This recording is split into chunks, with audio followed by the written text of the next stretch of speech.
Hello, welcome back. Episode 23 of Good Grief. And this is our second time recording it, so I'll say it again. Isn't it so surprising that it's episode 23? It's even more surprising that you said that. I can't believe it. So anyway, Kat's here. I also introduced it way better a minute ago, but we've done it now. So and that one's in the bin. Weren't there? Didn't hear it. Go pick it out the bin if you want to see that intro. But yeah, Kat is Maisie's sister-in-law, mine and Jam's best friend, as we've just covered. Yeah. And we're here to talk about grief, believe it or not.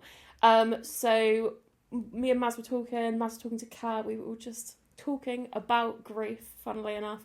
And Kat has got a very interesting relationship with grief. She's a griever herself, and she's also been an incredible support to Maz, to myself, to her best friend Elle, and many others. Hugh, what the hell? Yeah, Hugh as well. Sorry, Hugh. Just an incredible support. And we thought it would be great because me and Maz talk so much about what support we cry out for as grievers, and we've now got the woman of the hour, the support system herself. I wouldn't say that. Here. Thank you. So yeah, we just wanted to. Where would you like to start? Where would you like to start, more importantly? I think maybe we'll start talking about kind of my experiences with grief so far. Please. Yeah. Because I think it's been quite unique. I've had a lot of people who are very close to me go through some really, really difficult things and some really big losses. I've been quite lucky in a way because until I was 18 I'd never experienced grief. And then when I was 18, my best friend Elle, her boyfriend passed away, and it was very sudden. He had an accident. It was like he was here one day and the next he was gone. And that was horrendous, seeing somebody you love go through that, and then just the shock as well when you're 18, you're an adult but you're still a child. Still so young, yeah. You're navigating all these really big emotions that are all very new, and you're kind of figuring it out as you go along, especially as that was my first kind of experience with grief. I definitely look back now and I kind of wish I could go back and tell myself a few things, but equally I wish I could go back and say it's going to be okay, And that was 6 years ago, wasn't it? That was 6 years ago, yeah. And who are we remembering? Ethan? We're remembering Ethan. Yeah, he passed away on the 24th of January 2020. So then we went straight into COVID, and that was a whole other thing, grieving during COVID, because my friend who I love so deeply was going through this incredibly traumatic, horrendous time in her life, and I had to be at arm's length. We'd do things, we'd go for walks, we'd FaceTime all the time, message all the time, but it was not what you anticipate when your friend's grieving. You think you're going to be hands-on there all the time, and we couldn't be. And also just to mention that Ethan was a really good close friend of yours as well, Kat. He was. Very much so, yeah. We had a really strong relationship, really good relationship. I feel very lucky to have had him. So that's another interesting nuance, supporting somebody who's grieving a person that you're also grieving. It's a very, very different level of grief, different experience, but managing those two at the same time is quite a difficult thing sometimes, because you don't want to overstep on their grief in any capacity, but it's also important to acknowledge your own loss, because I think the best way to support somebody sometimes is to kind of tap into your own loss and the feelings that you're carrying. Yeah. So that was tough. And my lovely boyfriend Hugh, so I met him about 18 months ago now, episode 12 of Good Grief, if anyone wants to know more. We'll link it here. It's a really good app. That was interesting because... Not interesting. It was really interesting. But that was another unique experience because I didn't know Hugh and his mum passed away. So... in a really sad way, I've only ever known Hugh to be grieving his mum, and I've only ever known his family to be grieving Marjorie, which is sad, and it's a different level of support because I feel like I've kind of joined the race halfway. Yeah. The level of support still needs to be there, but you don't have those really early, very traumatic memories of those first few days after the death, which... I sometimes find that it's a bit harder in a way because I didn't know her, and that breaks my heart that I've never met her. So, you know, it's not a personal grief, but it's learning about their relationship kind of after the fact. And yeah, just continuing that support and just remembering that this is still very real, even though in my life and in our relationship, it's not kind of, I wasn't there for the death, but the grief is still here. Yeah. And then, of course, like Vince passing, that was just unimaginable because it was you, my best friend, and then my brother, and then your family, who I love so much. Again, had a really good relationship with Vince, you know. I found at the time it was really hard to explain how I was so deeply grieving my sister-in-law's dad. Because to say that to anybody else, it doesn't convey the level of the relationship. Yeah.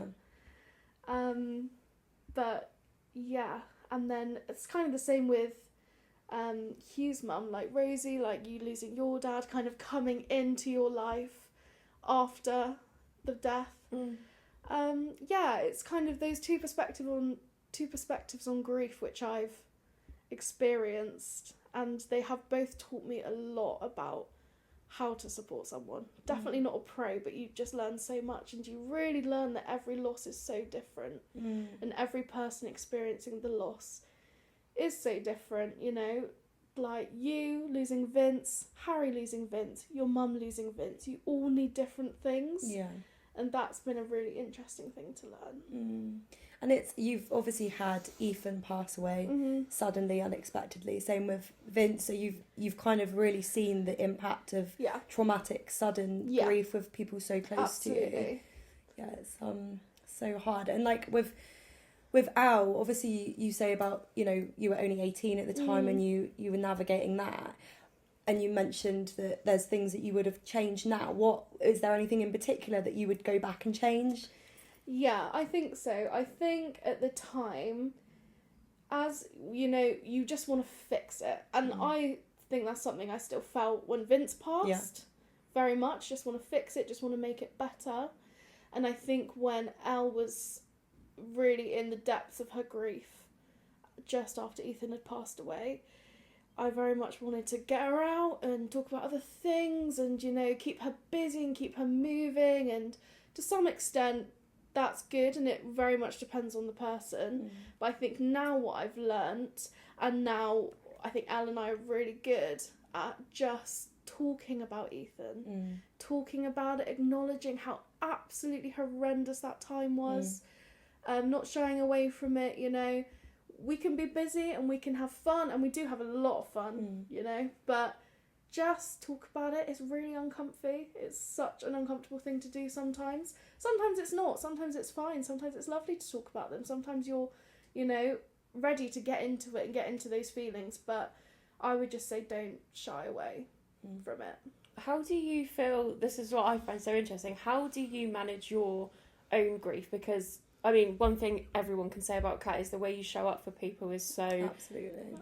Like, you know, you just wouldn't know anything that, like, you just drop anything for anyone. And, like, I mean, the way you supported Maz, the way you support everyone, like, how do you take the time, and how do you make sure you take the time to, like, process your own grief? And do you have a way of, like... Do you ever feel, I don't know, I mean, with Elle or with Maz, that you have the space to say it? Because I can imagine, I mean, like, I'd be like, where, you know, how do I then just say, like, I feel rubbish today? And then... Yeah, that is a very good point, and I think it's something that I'm actually not very good at. Especially in kind of the early days of the loss, when things are just horrendous. Like, I can feel it now in my stomach, just that horrible just shock, just like, it's so traumatic. It's hugely traumatic. And I have anxiety. I suffer with anxiety. And I just remember thinking, I'm not doing enough. I'm not saying the right thing. I can't do enough. What's happening? How can I fix it? Your brain is just going 1,000 miles an hour, thinking about this person that you love so much, these people that you love so much, and the person that you love that you've lost. And it kind of just you don't even have a moment to take in the damage that it's doing to you, in a way. And the night before Vince's funeral, so I haven't had a panic attack in maybe about 4 years, but I had a panic attack the minute I saw Hugh. I went to his and I just saw him and I just completely broke down, and I think it kind of forced me to really process what was going on. And I kind of had to take a step back, and I was like, I am not dealing with this at all. So I think what's important is you can't support somebody if you're not processing your own grief. You can't pour from an empty cup. So when you're supporting that person, which is obviously a continuous thing, but in those moments where you're with them and you're talking about it, you know, you give them 100%, but make sure that you do have that time to be with yourself and to feel your own feelings and talk to other people as well. That's something I found really helpful. When Ethan died, talking to my other friends who also knew him was really helpful. Talking to Hugh when Vince passed away, talking to Elle, because, you know, she knows grief. You know, every grief is different, but she knows it. And just being able to talk was really helpful, because what I found was I'm hurting, and the person I would normally go to when I'm hurting is Maz, is Elle, but they need me now. And it sounds so obvious, but it's kind of such a silly thing, because your brain always trips up, because it's like, oh, I've got a problem, obviously I'll go to my best mate. Your best mate's having the shittest time of their life. They need you. So it's really about finding your other support systems and cherishing those. And you can't make things better if things aren't going well for you. I think as well though, Kat, like, I mean, might just be my own personal perspective, I don't know if you're the same, but I think it's okay for you to be upset in my company about Vince. It's okay for you to be upset about Ethan in front of Al, because you have also gone through that loss in a different way, but it doesn't mean it's not, you know, that person wasn't special to you as well. And I know, you know, my mum's best friend, the amount of times they've broken down together because she had such a lovely relationship with him. And I think it's okay to be upset too. And also, it's not just you carrying that grief, but we know what it's like. You grieve. I sometimes feel like my pain is more significant thinking about the other people in my family who've lost Vince rather than my own grief, because that's more painful to think of. So from your perspective, it's not only having to navigate those relationships, but have to see your nearest and dearest go through hell. It's so hard. It is. It totally is. And that is something that you can't prepare for, you know. Harry, my brother, obviously, I thought you know that. Sorry. But, you know, seeing him, you know, we've got a very close relationship. I'm very lucky in that sense. But seeing him so broken, I actually felt like my heart was going to fall out of my chest. And seeing your family, who I love so dearly, and we've become so close, we've got such a good relationship, you know, these things take a real toll on you emotionally. And of course they're going to. It sounds obvious when you're saying it, but when you're in the thick of it, just trying to get from day to day, it's really easy just to kind of get up, get on with it, try and get through the days, which you do have to, but you've also got to acknowledge it. And I remember the first time I saw Elle after Ethan passed away, she was in her living room, we were all kind of there, we were all just chatting, and she was in shock, understandably, and I just kept crying, and I felt so guilty because her mum just kept handing me tissues, but it's okay. And actually I can imagine it probably brings you comfort in a way, because you're having this real shared experience. Well, one of the hardest things with grief is how lonely it feels, isn't it? Like, and when you can all acknowledge, you know, everyone is hurting, and although it's so unique because everyone's relationship with that person and with, you know, how the death affects you is so personal, but like when everyone's together, and although it might seem awkward, we always say it feels awkward like trying to support a grieving person, but like sometimes the most purest form of like affection and, you know, the sort of like I hear you, I feel you sort of thing, is to just break down yourself. And it's mourning, isn't it? With all due respect, Kat, you're the best crier I know. I feel like you're giving me therapy right now. I actually would win a gold medal for crying. So if there's some sort of award or money I can get for that would be great. If we can link your wedding video, that would be incredible. Oh my God. But it's so healthy, and like it's really important to have friends that can give you this sort of like emotional support and be emotionally healthy. What you said earlier about you can't give someone whatever you said about pouring the water. Pour from an empty cup. But you don't think about it until you're in that situation. Yeah. No one wants to be in it, but good grief. It's I didn't know. After I said that, I was like, where am I going again? Anyway, trademark. That's like when you watch a TV show and they subtly drop the title of the TV show. You're like, genius. But yeah, I would say I'm a very emotional person. I'm super emotional, and I think I've felt in my grieving journey and supporting people that's kind of held me back because I'm worried too much. I try and do too much. I overthink things too much, but I think actually it's probably made me a better friend. I think it makes me a better person, a better girlfriend, because it's better doing too much than not doing anything at all. Showing up in any way means more than not. Totally. And sometimes it feels like the easiest thing in the world to do is to not show up. And I get it in a way because it's like with grief and especially with traumatic loss that you've obviously experienced, like I haven't experienced it, but I mean supporting you, and it's just like all you desperately yearning to do is this can't be real. Oh my Please, God. can we rewind time? And I think that's why it's so comfortable for some people to think, actually, I'll just pretend it didn't happen. Yeah, because then this pain doesn't exist. Exactly. And voicing it and, you know, having a cry and just making things as messy as they are at the end of the day is like, well, it's out of me now. Yeah. And I think if you do feel uncomfortable around somebody who's grieving, which you're not a bad person or a bad friend if you do, but just put it to the side for a second and just check in with that person. Because I guarantee the minute you talk to them, the minute you open up, those feelings are going to disappear. It's going to be horrible seeing someone you love upset, you know, but they're probably going to be more upset if you don't check in. Yeah. So, yeah, it's a difficult thing, but, you know, the most harmful thing you can do is not acknowledge it completely. I've got a question because, like, obviously, and I'm sure Al probably went through the same thing, but when you lose someone suddenly and unexpectedly, you know, those first few weeks, months are just, you're in such a state of shock. I remember when I first saw you after Vince passed, I didn't even cry. I remember just being, like, maybe I did a little bit, but I remember just being like, fine. Not fine, but just like, I didn't know what the hell was going on. Yeah. What is it like seeing that like watching that kind of happen?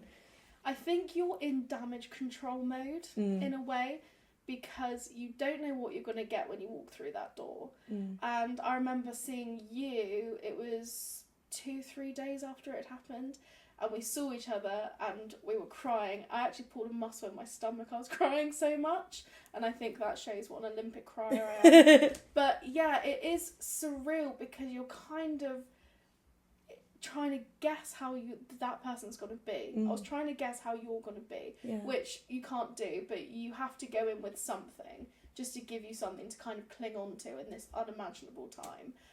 But you kind of have to be prepared for anything and ready for whatever you need in that moment. You know, you've got to be adaptable. You know, I'm making this sound like it's really hard work. It's not. You love this person. Yeah. But yeah, it's kind of like, especially if it's somebody's first huge loss and you've never seen them grieve before, you don't know what they're going to be like. I mean, I don't know what I'll be like when I lose a parent, God forbid, you know. So yeah, it is really interesting, and you're kind of always looking for signs. You know, are they a bit quiet? You know, does that upset them? Does the song come on? You know, I think you just become acutely aware to these like triggers because you want to protect that person. Like, I want to protect you and I want to make sure you're okay, and if there is a sign you're not okay, I want to pick up on it and check in. So I think you learn very quickly, especially if it's someone you know very well. Like, I know you so well, I know Hugh very well. You kind of pick up on their cues of, obviously sometimes things come out of nowhere, but you kind of can pick up what might hurt and what might not. But, you know, grief is so up and down. No 2 days are the same. You can't prepare, and I think that's something I've learned really a lot this year, very much so, especially with your wedding. You know, when Vince first passed, I was constantly thinking about the future, constantly trying to prepare, to plan, to kind of think how you can possibly make this better, but you can't predict the future, and it doesn't do you any good trying to. You don't know how that person's going to be. You don't know what 6 months is going to look like. They don't know what it's going to be like. So just, you've got enough on your plate, take each day as it comes, because that's all that person is doing as well. And also, if they tell you they need something, listen. I think one of the nicest memories, it's actually terribly morbid and it's not nice at all. Here we go. Yeah. Once upon a time. No, I mean, Jam remembers it very well, is your hen party in Barca, and I'm not. There's no replies to how good this hen was. It was incredible, but it was a terrible time for you, and everyone felt your pain. Everyone saw your pain. Like it was just tough. And I remember the tapas tour night. Oh my god, that actually gives me trauma. No, you say that, but so it was. Can I say this? It's not exactly awful, is it? No, it was just you got really, really upset, and it was really sad, obviously, but I think that's a bit of an understatement. It was heartbreaking. It was and you realised you needed to go, and all you did was you just stepped back, you gave her a hug, you told her and Andrea to go. They went, and then you cried and cried, and we all just went around you, and you were like, I just feel, and then you were like, she's with her mum, and you just knew in that moment, like, I feel really sad that you can't experience this with us, but also you just were like, if I could pick up the pieces I would, but I can't. So go and do your thing, and it was just raw emotion from the girls, really. I don't really know. That was girlhood. That was girlhood in its finest, like, seriously. And it was a really a touching moment of a very emotionally beautiful but ugly as hell trip. Emotionally and ugly, not ugly. Barcelona was lovely. We were fit. You guys are great. But that's also like a really valuable lesson that I've taken from supporting people through grief, is that it doesn't always have to be you that's there for them every single moment of every single day. That's real. Because I think I very much felt so much responsibility is the wrong word, but I want to be there for you and for Elle and for Hugh in every second of every day. But sometimes you need your mum. Sometimes you just want Harry. Sometimes you need Rose, somebody who's been through what you've been through and can get on your level. So you're not a bad friend if you're not there 24 hours a day. Give them space. They can come to you, equally reach out to them. Don't put the pressure on yourself for it to constantly be you, because you'll drive yourself mad. I think that's what makes people, like, from my own experience, that I'm only speaking for myself, but I mean that's what makes people such good mates, is when you can go to them. Like you just said, like, you're open for Maz to go to whenever you need, and it's like when you have those people, it just, the difference that it makes, because I've not had it at the start, and I've got it in abundance now because of you guys, and it's the difference it makes, the way it takes just this, like, can't even indescribable weight off of you, and you're like, oh no, there's bright days out there, and I've got people that I can lean on, like, and I only think that's genuinely possible when you can just see that someone's there for you, but they're not gonna, like, I don't know, like, not feel guilty if you're not there, sort of thing. And also I think to be able to be, like, almost, like, malleable to your needs, like, 1 minute we can absolutely laugh, and then it's also having the safe space to go, I think I'm just going to cry a minute. And that's fine, boo. You've just got to give them the space for them to do what they need to do. Just make that safe space, and if they need to cry, never ever try and steer them away from it. Don't make them feel bad. Just show up and support. And sometimes what they need is for you to not be there. Sometimes they need space. Sometimes supporting someone through grief doesn't look like sitting down and going through photo albums and, talking about every memory. Sometimes it's going for a coffee, or, like, making a really fun plan. Like tonight, we're having a fun crafting night. So, that support, in not a roundabout way, but, it takes on a lot of different forms, supporting people who are grieving, and everyone's needs are different, so just be receptive to it. Loving this conversation so much, Kat. Thank you. Thank you. We are gonna wrap it up here, and we're gonna do part 2 of the next app, because there's still a lot of great advice to come out of this one, so we'll see you in part 2.